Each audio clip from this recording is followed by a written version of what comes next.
They called her the beast in the sack, not because she was a monster, not because she had fangs or claws, but because the townsfolk of Dust Haven needed someone to hate, someone to point at when their own lives felt too small, too broken, too cruel. Her name was Marla June, a woman who had once been the pride of the prairie. Beautiful, brave, with hair like wheat in summer and eyes like river stones, but life had a way of twisting beauty into scars. Years ago, a fire took her home, her family, and the right side of her face. When she survived, she hid herself from the world beneath a coarse burlap sack, the kind the farmers used for corn. It wasn't pretty. It wasn't meant to be, but it was hers. They said she wore the sack to hide the beast within, but truth be told, she wore it to protect what was left of her soul from a world that never stopped staring. Every morning, before the sun touched the hills, Marla would limp down to the edge of town with her old pail and her silence. She'd fetch water from the well, trade herbs for bread, and return before the children began their laughter, the kind that cut deeper than knives. "Beast in the sack," they'd yell. "Don't let her curse touch you." And she would lower her head and keep walking, her breath shallow, her heart heavier than her worn boots. But Dust Haven was about to change forever, because on one scorched afternoon, when the sky burned copper and the wind smelled like iron, a stranger rode in from the far horizon. He was a mountain of a man, 6'6", broad as the barn door, his hat tilted low and his voice heavy as thunder. Folks called him the Giant Cowboy, though his name was Silas Boone. He'd seen the world, Texas plains, Arizona dust, and the war fields of the South. But what he carried most was the weight of guilt. Rumor said he once killed his own brother in a gunfight gone wrong. He rode into town seeking no glory, no gold, just peace, or maybe forgiveness. He tied his horse by the saloon, took off his hat, and the town fell silent. They always did when Silas arrived. You see, giants aren't just tall, they cast long shadows, and Silas's shadow fell right across the heart of Dust Haven. That night, while the men drank whiskey and the women whispered behind lace curtains, a storm rolled in, and Silas found himself stranded near the old church ruins, the same place folks said the beast in the sack lived. His horse bucked at the lightning, and when Silas followed the sound of a broken branch, he saw her, Marla June, kneeling in the rain, gathering wild herbs beneath her sack hood. The lightning struck again, and for a flash, he saw the outline of her face, scarred. Yes, but human, fragile, trembling. He could have drawn his gun, could have shouted like the rest of the town, but he didn't. Instead, he stepped closer and said softly, "Ma'am, you'll catch your death out here." Marla froze. No one had called her ma'am in years. Not since before the fire. Not since her world turned to ash. Her voice cracked like a dry branch when she answered. Death would be kinder than their eyes. But Silas didn't move. He just stood there, the rain dripping from his hat brim, watching her with eyes that had seen too much pain to be frightened by someone else's. "Then maybe," he said, "you just need someone who don't stare." That night, under the old church roof, Silas shared his campfire with the woman they called the Beast. He didn't ask to see her face. He didn't flinch when she lifted her sack to drink. He just told her stories of rivers and dust storms, of a time when he believed in second chances. And for the first time in 10 long years, Marla June laughed. It was small, broken, but real. She didn't even recognize it as laughter, until she heard herself echo against the stone walls. "Haven't heard that in a while," Silas said, smiling. She looked away. "I forgot I could." Days turned into weeks, and the town began to notice the Giant Cowboy spending time near the ruins. The whispers grew sharper. "He's cursed too," they said. The beast got him, but Silas didn't care. He saw through the sack, through the scars, through the fear. He saw the woman beneath it, the one who once helped heal sick children, the one who lost everything, yet still planted herbs to cure strangers. One morning he brought her a seedling, a small sunflower in a tin can. "For your garden," he said. "It'll follow the light, even if it can't find the sun." Marla held it in her hands like it was gold. No one had ever given her something living before, not since the fire. But peace never lasts long in a town built on fear. One evening, A group of drunk men from the saloon decided to teach the beast a lesson. They came with torches, their voices loud and cruel. "Come out, monster!" they yelled. "Show the cowboy your real face." Marla hid behind the church wall, trembling, her sack clutched tight, tears mixing with dust. Silas heard the noise and came running. He stood between her and the mob, his hand on his gun. "Ain't no beast here," he said, voice like a mountain breaking. "Only a woman braver than any of you." The crowd laughed, spat, threw stones. One hit Marla's shoulder, tearing the sack. The world froze as her scarred face caught the moonlight. Gasps, murmurs. Someone whispered, "Lord have mercy." Silas stepped forward. "You think she's ugly? Look closer. That's what courage looks like. That's what surviving looks like." The men hesitated. Something in his voice, the ache, the authority, made even the cruelest of them lower their torches. The storm that had been brewing in the sky cracked open again, and rain poured down, washing soot from her hair, blood from her cheek, and fear from her soul. When it was over, Marla fell to her knees, sobbing, not from shame this time, but from release. Silas knelt beside her, gently placing his hat over her head to shield her from the rain. "You don't need to hide anymore," he said. She looked at him through tears, whispering, "And you don't need to wander anymore." From that night on, people still whispered, but now their words carried less poison and more wonder. The Giant Cowboy kept visiting the ruins, helping rebuild what the fire took years ago. And every morning, a strange sight began to appear in Dust Haven. A woman in a tattered sack hat, standing tall beside a man with hands like stone, but eyes soft as morning. The children stopped running from her. Some even came to her for herbs, for stories, for kindness. The sack was still there, but now it wasn't a shield, it was a crown of resilience. And so, the legend of the beast in the sack began to change.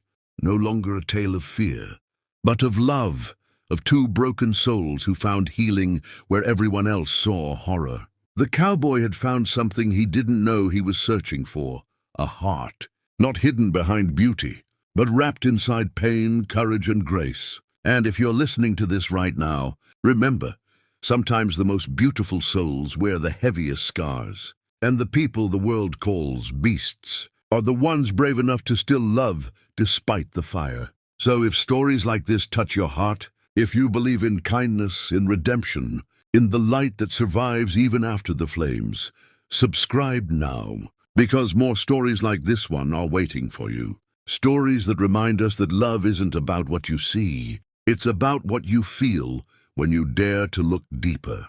Silas Boone had always believed he was born with two hearts, one to feel the pain of others, and one to carry his own. But the years had worn them both thin, like leather left too long under the sun. After the night of the storm, after he'd stood before the mob and called the beast a woman, something inside him began to stir again. He found himself waking before dawn, walking through the mist toward the old church, drawn not by duty, but by something deeper, a quiet pull of the soul. Marla June was there every morning, tending the ashes that once marked her past. Together they rebuilt, one stone, one seed, one small act of kindness at a time. The town began to change too. It started small, a loaf of bread left by her door, a child bringing her a blue ribbon, an old man tipping his hat instead of spitting on the ground. Dust Haven had seen cruelty for too long, but kindness, like wildfire, spreads faster once it starts. The Giant Cowboy had brought that fire. He worked alongside her, his massive hands gentle as he rebuilt the broken steeple, his eyes soft when they met hers. She still wore the sack some days, not from shame now, but from habit. But sometimes, when the wind was right, she'd lift it, let the sunlight touch the scars, and Silas would catch his breath, not because of pity, but because he saw beauty in her bravery. One evening, as the sky bled gold and crimson, Marla said quietly, "You never asked me about the fire." Silas didn't look up from the wooden beam he was fixing. Didn't seem right to dig through ashes that ain. "Mine?" She smiled under her hood. "Maybe it's time someone did." And so, for the first time, she told her story, how her father's debts had turned neighbors into enemies, how the fire that burned her home wasn't an accident, how the town she loved had watched her scream without lifting a hand. Her voice trembled, but she didn't cry. "I lived through it," she said, "but living ain't the same as being alive." Silas listened, his hands tightening on the hammer until his knuckles went white. "You ain't alone anymore," he said finally. "You hear me? You're alive now, and I ain't letting this town forget it." From that day, Silas took it upon himself to make Dust Haven remember. He started with the children, teaching them to plant flowers where the fire had once burned, telling them stories of courage instead of monsters. There was no beast, he'd say, only a woman who kept the world from turning colder. Slowly, the legend began to bend toward truth, but peace is fragile, and not everyone liked what they saw. The old mayor, Jed Riker, the man who'd once led the mob, didn't take kindly to losing control of the town's fear. Fear had made him powerful. Fear had kept people obedient. And now, that fear was fading, replaced by hope. One night, Riker gathered his men at the saloon. "The cowboys got folks forgetting who's boss," he spat. "And that woman, that sack-wearing witch, she's got him under her spell. Time we reminded 'em both who runs Dust Haven." They came at dawn, when the mist still hugged the ground. Silas was by the church, stacking timber, when he heard the horses. He turned, slow and steady, eyes narrowing. Riker sat tall in the saddle, shotgun in hand. "Step aside, Boone," he barked. "We're cleansing this place once and for all." Marla was inside, humming softly as she arranged wildflowers by the window. Silas planted himself in the doorway. "Ain't nobody need cleaning here," he said, voice low, calm, but edged with fire. "You want to fight? You found it?" Riker sneered. "You think one man can stand against 10? Silas smiled grimly.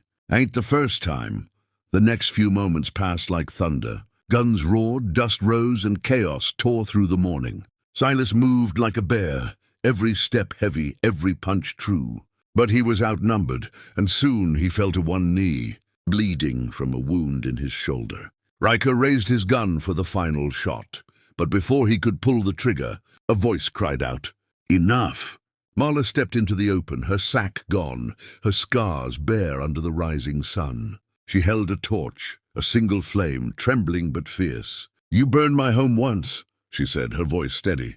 "You won't burn my hope again." For a moment even Riker faltered. There she stood, the woman they called the Beast, not hiding, not pleading, but defying them all. Silas, bleeding, looked up at her and smiled through the pain. "That's my girl," he whispered. Marla threw the torch, not at them, but into the sky, where it burned out harmlessly, a symbol, not a weapon. "This town's done with hate," she said. "You can shoot us, but you'll never stop what's already begun." The men hesitated. Something in her words, in the way. Silas stood beside her despite his wounds, broke whatever dark spell had bound them. One by one they lowered their guns. Riker, red with rage, spat at the ground and turned away. "You'll regret this," he muttered. But the people didn't follow him. For the first time they followed her. When it was over, Marla knelt beside Silas, her hands shaking as she pressed them to his wound. "You fool," she whispered. "You could have died." He smiled weakly. "Worth it." She tried to laugh, but tears came instead. "Why?" she asked. "Why would you fight for me?" His hand found hers, rough against soft. "'Cause you fought for me first. You just didn't know it." Days later, when the doctor came and the bleeding stopped, the town gathered by the church, not to condemn, but to rebuild. Children brought flowers, women brought bread, men offered tools. And at the center of it all stood Marla June and Silas Boone, side by side, silent but strong. The sack that once hid her shame now hung from the steeple as a banner, a symbol of what they'd overcome. People stopped calling her the Beast. They called her Miss June. Now, the heart of Dust Haven. And Silas? Well, the Giant Cowboy stayed. He could have ridden off again, could have gone chasing ghosts across the desert. But he didn't. One evening, as the sun set behind the hills, he took Marla's hand and said, "Ain't got much left to give, just this old heart." She looked at him and smiled, the kind of smile that makes the world feel small and safe again. "That's all I ever wanted." And in that moment, beneath the orange sky, two broken souls finally found their home, not in the ashes of the past, but in the warmth of each other's light. Years passed. Dust Haven grew, but it never forgot.